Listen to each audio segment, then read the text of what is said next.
Halo teman-teman pecinta sepak bola, selamat datang di channel Bola Kaki, channel yang berisi perkembangan informasi dan prediksi pertandingan sepak bola. Assalamualaikum warahmatullahi wabarakatuh, salam olahraga, salam sepak bola. Teman-teman pecinta sepak bola tanah air, masih ketemu dengan saya Mas Nanang di channel Bola Kaki. Teman-teman, bagaimana kabarnya hari ini? Saya berharap teman-teman selalu dalam keadaan sehat. Saya masih tetap ucapkan terus terima kasih telah menonton video saya dan menekan tombol like serta subscribe. Ikuti terus informasi dari saya tentang perkembangan Timnas Indonesia. Dengan suasana baru, saya ingin memberikan gambaran tentang perkembangan Timnas Indonesia, terutama pemain-pemain setelah kita kalah pada tanggal 6 Juli lalu, bertanding di hadapan pendukung sendiri, bertanding di Stadion Gelora Bung Karno, Jakarta.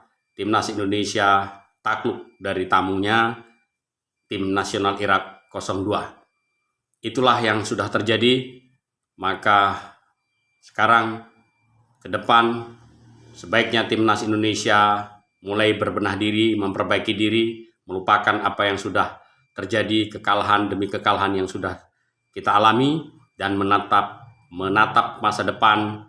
Masih ada satu tiket lagi, masih ada harapan untuk bisa lolos ke round ketiga pada putaran pra Piala Dunia zona Asia di grup F.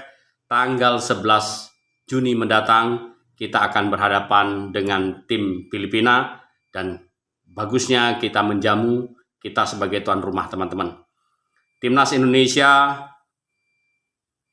tentu kita bisa sedikit kecewa dengan hasil dan sangat wajar, tapi harapannya kekalahan itu tidak menjadikan berlarut-larut, menatap tetap masa depan, memperbaiki lini pertahanan terutama, dan lini pertahanan ini kita insya Allah akan kedatangan pemain yang baru saja dinaturalisasi dan diambil sumpahnya, tinggal menunggu proses perpindahan federasi dari KNVB Belanda menuju PSSI. Dialah pemain yang sudah banyak dibicarakan oleh netizen dan juga PSSI, dan sudah diberitakan di beberapa media nasional. Dialah Kelvin Verdonk. Ini pemain belakang, teman-teman, pemain dengan posisi aslinya di bek kiri. Dia bermain di Next Nijmegen Belanda di Eredivisie Liga Belanda dengan posisi bek kiri. Tetapi dia bisa bermain sebagai gelandang bertahan dan juga bek kanan. Jadi ketika harapannya nanti ketika Indonesia berhadapan dengan Filipina, Kelvin Verdonk sudah dapat dimainkan. Itu harapannya. Kenapa ini akan menjadi amunisi baru? Kita lihat bagaimana performance Timnas Indonesia kemarin ketika bermain tanggal 6 Juni, bermain di sore hari, terlihat sekali. Entah apa alasannya, kita juga tidak tahu. Pengajuan itu tadinya berharap iklim adaptasi, tapi ternyata pemain-pemain kita banyak yang kedodoran, seperti Tom Haye, Sen Patinama, kemudian Sandy Walsh. Itu kita lihat karena iklim, karena suhu yang ada tentu tidak sama dengan di Eropa.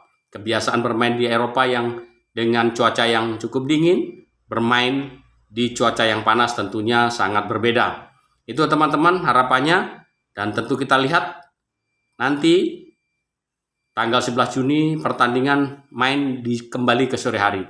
Secara bersamaan kita akan bermain melawan Filipina, dan Vietnam juga akan bertanding melawan Basra. Mengukur peluang Indonesia. Bila Kelvin Verdonk masuk, maka lini pertahanan akan diharapkan semakin kompak.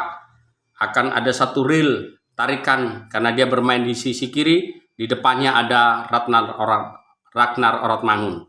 Ini tentu akan menjadi lebih bagus, teman-teman.